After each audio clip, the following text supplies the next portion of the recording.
ठीक है बच्चों, आगे बढ़ते हैं तीसरे यूनिट में। अभी तक हमने तीसरे यूनिट में ट्रांसफार्मर देखा पिछली क्लास में। अब ट्रांसफार्मर्स के कुछ न्यूमेरिकल आते हैं आरजीपीवी में, जो बहुत आसान होते हैं। कुछ न्यूमेरिकल देखते हैं और उन्हें कैसे बनाना है वो समझते हैं। तो तीसरे यूनिट में अब आखिरी टॉपिक है न्यूमेरिकल बेस्ड ऑन ट्रांसफार्मर। तो ये क्वेश्चन आया जून 2022 में। If 1100/400 volts 50 hertz single phase transformer has 100 turns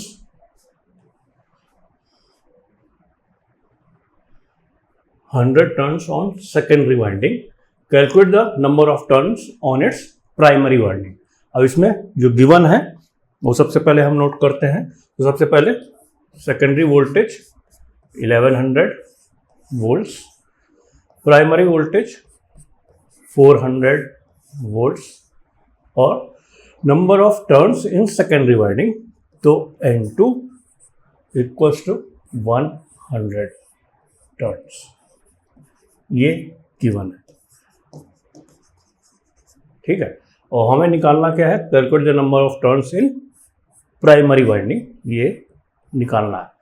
ठीक, तो अब हमें मालूम है कि transformation ratio K equals to क्या होता है, N2 upon N1 equals to V2 upon V1।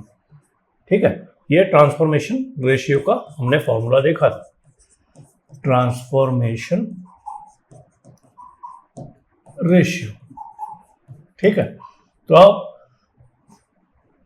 सबसे पहले हमें यहां पर क्या निकालना है, N1।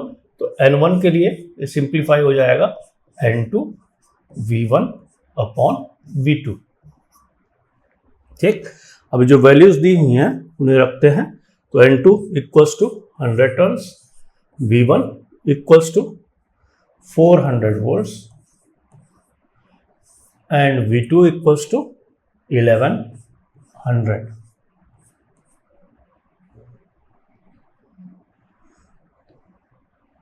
सिंप्लीफाई करते हैं,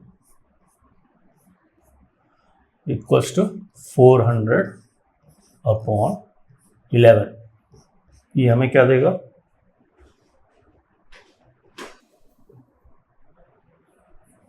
36.36।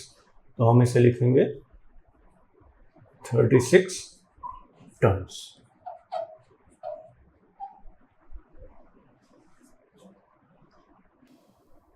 आगे बढ़ते हैं। A transformer that with a 120 volts primary voltage सबसे पहले लिख लेते हैं, V1 equals to 120 volts and 12 volts in the secondary, V2 equals to 12 volt and a primary with 900 turns, N1 900। How many turns would be required in the secondary? अब मुझे N2 निकालना है। ठीक, तो वैसे ही जैसे इसके पहले वाला सवाल किया था, N2 upon N1 equals to V2 upon V1 equals to, तो मुझे N2 क्या मिलेगा, N2 equals to N1 into V2 upon V1। Value substitute करेंगे, N1 की वैल्यू है 900, V2 की वैल्यू है 12 और V1 की वैल्यू है 120। ये कैंसिल आउट हो गया, 12 से 12 कैंसिल आउट हो गया, तो मुझे क्या मिला, 90 टर्न्स। तो ये मेरा आंसर है।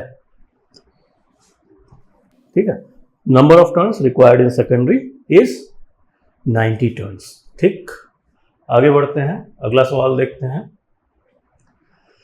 The no load ratio required in a single phase 50 hertz transformer is 6600/600 volt if the maximum value of core flux in the core is about 0.08 Weber. Find the number of turns in each winding. ठीक है, maximum value of flux दिया हुआ है, 50 hertz frequency दी हुई है, V2 और V1 दिया हुआ है। तो हम इसको कैसे बनाएंगे? सबसे पहले जो गिवन है उन्हें नोट करते हैं। तो मुझे दिया हुआ है V2 इक्वल्स टू 6600, V1 दिया हुआ है 600, ये सब वोल्ट्स में है। फिर उसके बाद phi max इक्वल्स टू 0.08 वेबर। ठीक, मुझे क्या निकालना है? मुझे निकालना है N1 equals to what and N2 equals to what. ये मुझे number of turns in each winding निकालना है। अब मुझे यहाँ पर EMF इक्वेशन ट्रांसफार्मर का EMF इक्वेशन हमको ध्यान आना चाहिए। EMF इक्वेशन क्या कहता है? EMF इक्वेशन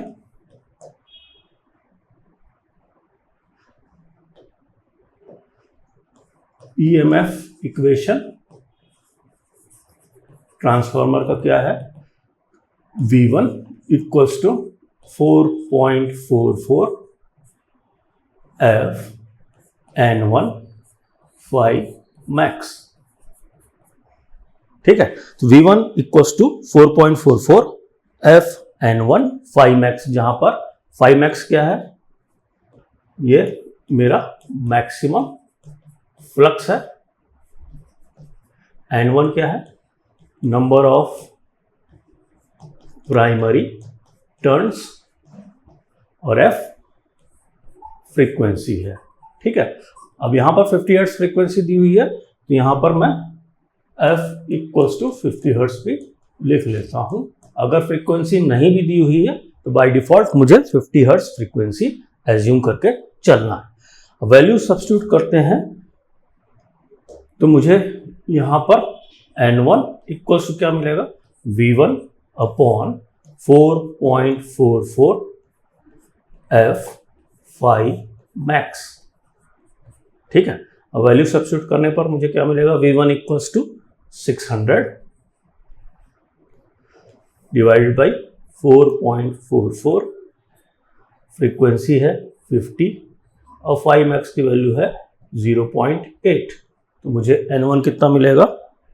ये मिलेगा मुझे 33.78, जो कि मैं लिखूंगा 34। ठीक है, अब इसी तरीके से मैं N2 की वैल्यू निकालूंगा। N2 के लिए फॉर्मूला क्या हो जाएगा?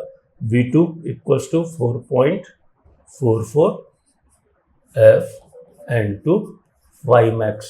ठीक है, दोनों ही केस में मेरा phi max दोनों में सेम रहेगा। यहाँ पर वैल्यू सब्स्टिट्यूट करूंगा तो मुझे मिलेगा V2 की वैल्यू है 6600 डिवाइडेड बाई 4.44, फ्रीक्वेंसी 50 और phi max 0.8 इक्वल्स टू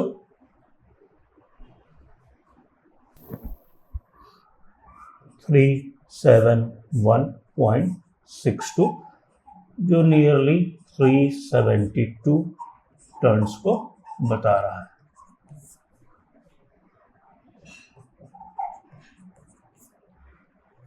ठीक है, अब इसको मैं EMF इक्वेशन से मैं एक निकाल के फिर ट्रांसफॉर्मेशन रेशियो से दूसरी N2 की वैल्यू भी निकाली जा सकती है, उसमें कोई दिक्कत नहीं होना चाहिए। Thank you. अगले सवाल देखते हैं।